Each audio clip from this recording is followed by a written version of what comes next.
할렐루야. 오늘은 10월 14일 수요일 주 예수와 함께 말씀과 함께 시편 57편의 말씀을 함께 묵상하는 시간입니다. 오늘 이 말씀을 통해 주님의 은혜가 넘치는 하루가 되기를 주님의 이름으로 축복합니다. 함께 말씀 묵상하시겠습니다. 하나님이여 내게 은혜를 베푸소서. 내게 은혜를 베푸소서. 내 영혼이 주께로 피하되 주의 날개 그늘 아래에서 이 재앙들이 지나가기까지 피하리이다. 내가 지존하신 하나님께 부르짖으며 곧 나를 위하여 모든 것을 이루시는 하나님께로다. 그가 하늘에서 보내사 나를 삼키려는 자의 비방에서 나를 구원하실지라. 셀라. 하나님이 그의 인자와 진리를 보내시리로다. 내 영혼이 사자들 가운데에서 살며 내가 불사르는 자들 중에 누웠으니 곧 사람의 아들들 중에라. 그들의 이는 창과 화살이요 그들의 혀는 날카로운 칼 같도다. 하나님이여 주는 하늘 위에 높이 들리시며 주의 영광이 온 세계 위에 높아지기를 원하나이다. 그들이 내 걸음을 막으려고 그물을 준비하였으니 내 영혼이 억울하도다. 그들이 내 앞에 웅덩이를 팠으나 자기들이 그 중에 빠졌도다. 셀라. 하나님이여 내 마음이 확정되었고 내 마음이 확정되었사오니 내가 노래하고 내가 찬송하리이다. 내 영광아 깰지어다. 비파야 수금아 깰지어다. 내가 새벽을 깨우리로다. 주여 내가 만민 중에서 주께 감사하며 뭇 나라 중에서 주를 찬송하리이다. 무릇 주의 인자는 커서 하늘에 미치고 주의 진리는 궁창에 이르나이다. 하나님이여 주는 하늘 위에 높이 들리시며 주의 영광이 온 세계 위에 높아지기를 원하나이다. 아멘. 하나님의 말씀입니다. 하나님의 말씀에 감사합니다. 여러분은 올 한 해를 돌아보실 때 어떤 순간들이 가장 많이 떠오르십니까? 기쁨과 즐거움의 순간인가요? 아니면 그 반대인가요? 우리의 기억에는 기쁨과 즐거움의 순간보다는 큰 위기와 또 좌절했던 순간들이 더 깊이 새겨지는 경우가 있습니다. 그러다 보니 우리가 삶을 되돌아볼 때에는 종종 힘겨웠던 순간들이 먼저 떠오르는 경향이 있습니다. 하지만 지금 잘 생각해 보면 우리가 수많은 역경 가운데서도 오늘 이 자리에 우리가 함께 서 있다는 것 자체는 하나님의 은혜이고 기적인 줄 믿습니다. 본 시편에서도 기도자는 자신의 영혼이 거꾸러질 정도로 억울했던 그 경험을 떠올리며 기도를 시작하고 있습니다. 하지만 그 기억은 자연스레 하나님이 보여주신 그 인자하심과 신실하심의 구원과 통치를 경험으로 이어지고 주님을 찬송함으로 마무리되고 있습니다. 오늘 이 말씀을 우리가 함께 묵상하실 때 우리에게 떠오르는 올 한 해의 기억이 억울함이 아닌 하나님께 감사와 또 찬송을 올려드리는 은혜의 시간이 되기를 주님의 이름으로 축원합니다. 본 시편은 표제에서도 우리가 볼 수 있듯이 다윗이 사울을 피해 굴에 있었던 때를 배경으로 하고 있습니다. 이는 사울을 피해 블레셋 땅으로 또 도망갔다가 돌아온 다윗이 아둘람의 굴로 들어간 그 사무엘상 22장의 사건과 연관됩니다. 본 시편은 크게 두 부분으로 나눌 수 있는데요. 전반부인 1절에서 4절은 하나님의 도우심을 또 향한 간구가, 6절에서 10절은 구원의 하나님을 향한 찬송이 주된 내용이며 5절과 11절은 각각 하나님의 영광이 온 세계 위에 높아지기를 간구하고 찬송하는 후렴구로 이루어지고 있습니다. 먼저 1절에서 이렇게 고백하고 있습니다. 하나님이여 내게 은혜를 베푸소서. 내게 은혜를 베푸소서. 그리고 내 영혼이 주께로 피하되 주의 날개 그늘 아래에서 이 재앙들이 지나가기까지 피하리이다 라고 되어 있습니다. 시편 기자는 지금 자신의 상황에서 얼마나 간절하게 하나님께 탄원하고 있는지를 엿볼 수가 있습니다. 하나님의 날개 그늘 아래 피하고 싶다는 이 표현은 시편에서 자주 또 하나님의 도우심을 상징하는 것으로 나타나곤 합니다. 이는 어미새가 새끼를 품듯이 또 그런 품는 모습임과 동시에 성막 지성소에 있는 그룹의 그 날개를 의미하는 것이기도 합니다.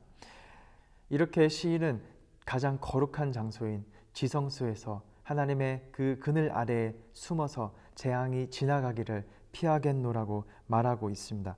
오직 주님께 붙들린 바가 되어 거할 때에 모든 것을 이루시는 하나님께서 인자와 진리로 자신을 구원하신다라는 것을 그는 믿음으로 고백하고 있는 것입니다. 시편 기자는 4절에서 그의 대적들에 대해 상징적인 언어를 사용하며 표현하고 있는데요. 그의 목숨은 사자 같은 맹수들에 둘러싸여 있는 듯하고 또 불붙는 듯한 공격성을 가진 사람의 아들들은 창과 화살과 같은 이와 날카로운 칼 같은 혀로 그 혀를 놀려 지금 기도자를 비방하고 있습니다. 우리가 믿음으로 살아가려고 할 때 또 사단은 우리가 믿음으로 살아가지 못하도록 우리의 상황과 조건들을 건드리며 우리 주변 환경의 요소들이 때로는 맹수와 같이 우리를 공격하고 창과 화살과 같은 이와 날카로운 혀를 놀려 우리가 무너지도록 또 우리가 내려오도록 공격할 때가 있지 않습니까? 사랑하는 성도 여러분, 아무리 큰 어려움에 처하더라도 하나님의 거룩하신 그 존전으로 나아가 우리가 부르짖음으로써 진정한 안식을 우리가 찾을 수 있기를 소망합니다. 먼저는 하나님께 나아가 우리의 모든 것을 내어놓고 드릴 수 있기를 바랍니다. 6절에서 대적들이 구체적으로 어떻게 괴롭혔는지가 언급되고 있는데요. 그들은 새를 잡듯이 그물을 준비했고 또 짐승을 잡을 듯이 웅덩이를 파놨습니다.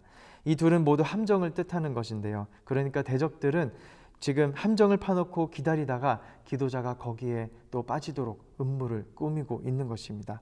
이는 사실 표제에서 우리가 지칭하는 사건인 사무엘상 22장에서 볼 수 있듯이 다윗뿐 아니라 그가 아둘람굴에 있을 때 그에게 모여든 모든 환난 당한 자와 또 빚진 모든 자와 마음이 원통한 자가 처한 모든 경우라고 볼 수 있습니다. 이런 함정에 빠진 기도자는 영원히 억울하다고 고백하고 있습니다. 그러나 기도자는 또한 그 대적들이 자기가 만든 함정에 스스로 빠지는 것을 보게 됩니다. 다윗은 사울의 추격 과정에서 이러한 경험을 2번이나 했는데요. 사울은 다윗을 잡으려고 쫓아갔지만 오히려 상황이 역전이 되어 사울이 또 다윗에게 목숨을 빼앗길 뻔한 것입니다. 동굴은 대부분이 끝이 막혀 있어서 동굴에 갇히면 그야말로 또 막다른 골목이나 다름이 없습니다. 하지만 하나님은 그 동굴에서도 다윗을 보호해 주셨고 또 구원하셨습니다. 그래서 그 동굴은 어둡고 침침하고 막다른 길이지만 또 하나님의 구원을 경험한 주의 날개가 된 것입니다. 고난으로 피한 장소가 곧 하나님의 임재를 맛보고 하나님의 구원을 또 경험하는 장소로 바뀌게 된 것입니다. 동굴 자체가 달라진 것은 아닙니다. 여전히 어둡고 또 침침한 동굴이었지만 다윗은 그곳에서 자신을 지켜주신 하나님의 구원을 경험했고 하나님이 계신 곳이라면 어디든 하나님의 날개의 그늘 아래임을 깨닫게 된 것입니다. 사랑하는 성도 여러분, 마찬가지로 우리의 현실과 또 우리의 상황은 그대로이고 또 바뀌지 않을 수 있습니다. 그럴지라도 우리가 하나님께 모든 것을 의지하며 나아갈 때 또 기도하며 나아간다면 모든 상황 속에서 하나님께서 우리와 언제나 함께 하시고 우리가 우리의 모든 것을 하나님께 초점을 맞추어 간다면 우리가 처한 그 모든 상황과 문제들은 바로 하나님의 임재를 경험할 수 있는 구원의 그 장소로 바뀌게 될 줄을 믿습니다. 우리가 믿음으로 포기하지 않고 또 주저앉지 않고 일어나 주님께 우리의 얼굴을 향할 때 우리가 처한 그 모든 문제의 상황들은 하나님의 구원을 경험하는 자리가 되기를 주님의 이름으로 축원합니다. 이런 구원의 확신에서 기도자는 이제 7절에서 하나님을 향한 찬송에 초점을 맞추게 됩니다. 내 마음이 확정되었고 확정되었으니 내가 노래하고 내가 찬송하리이다. 또 8절에서 9절은 여러 형태의 찬송 양상을 표현해 강조하고 있는데요. 8절에서 새벽을 깨운다는 표현은 이 새벽 일찍이 일어나 주님께 기도합니다라는 표현이기보다도 또 고통 가운데 하나님을 찬양하지 못하여 비파와 수금이 잠자는 것 같았으며 새벽이 잠을 자느라 어두운 밤이 계속되는 것 같았다는 그 뜻입니다. 대적들에게 도망다니느라 비파와 수금을 연주하며까지 하나님을 찬양하지는 못했을 것입니다. 또 그러한 여유와 정신이 있지는 못했을 것입니다. 그러나 시인은 이제 감사함으로 이 모든 것을 깨워서 모든 나라 가운데 주님을 찬송하며 주님을 찬양하겠다고 또 노래하고 있습니다. 어두운 터널을 지나는 동안 그 기간이 오래되다 보면 우리의 자존감은 때론 떨어지곤 합니다. 또 찬송이 안 될 때도 있습니다. 이 터널이 영원히 계속될 것만 같은 그러한 느낌이 든다면 정말 힘들어질 때가 있습니다. 그러나 하나님이 우리를 돌보시고 우리와 함께 하심을 우리가 믿고 나아간다면, 우리 가운데 함께 하시고 그 영광을 드러내어 주실 것임을 우리가 믿음으로 나아간다면, 우리 속에 잠자고 있던 하나님을 향한 그 찬송이, 하나님을 향한 그 기도가 언제나 깨어서 잠들어 있던 새벽을 깨우고 내 영혼의 햇빛이 비치게 될 것임을 믿어 의심치 않습니다. 이처럼 하나님의 승리, 하나님의 날개 그늘을 경험한 사람은 어떠한 곳에서든지 하나님을 찬송하게 되기를 소망합니다. 또 그렇게 되기를 믿습니다. 음침한 동굴 속에서 하나님의 이름을 부르고 또 찬송을 높이 부를 때 아름다운 그 노래가 동굴 벽을 타고 또 부딪혀서 메아리 치는 그 정말 감격스러운 광경을 우리가 보게 될 줄을 믿습니다. 우리의 인생의 동굴에서도 이러한 바로 이 아름다운 기적을 경험하게 되기를 원합니다. 하나님을 만나면 우리의 고난의 장소가 곧 찬송의 장소로 바뀌는 기적이 나타날 줄을 믿습니다. 제가 가장 즐겨 부르는 찬양 가운데 모든 상황 속에서라는 찬양이 있습니다.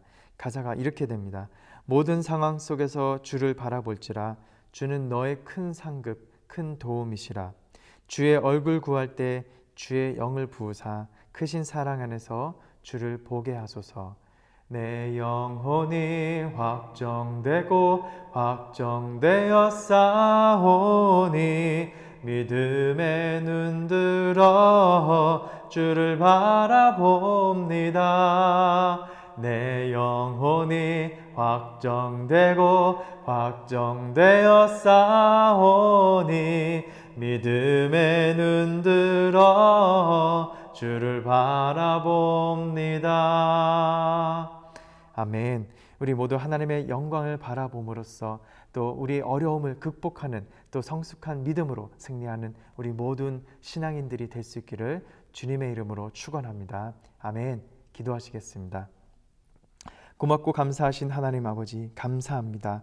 오늘 말씀을 통해 우리의 고난과 시련의 아픔이 하나님의 구원을 경험하는 순간으로 바뀌는 경험을 하도록 인도하여 주시옵고, 모든 상황 속에서 주만 바라보며 하나님의 크신 도움, 강한 팔을 의지하며 나아갈 때 내 영혼이 확정되고 확정되었사오니 믿음의 눈을 들어 구원의 감사와 승리를 경험하고 하나님을 더욱 높이 찬송하며 나아가는 삶이 되기를 간절히 바라옵고 소망하며 기도하옵나이다. 오늘도 믿음으로 승리하고 하나님을 찬송하는 기쁨이 넘치는 하루가 되게 해주시옵소서. 예수님의 이름으로 기도하옵나이다. 아멘. 계속해서 말씀 묵상하심으로 기도 제목과 함께 기도하시겠습니다.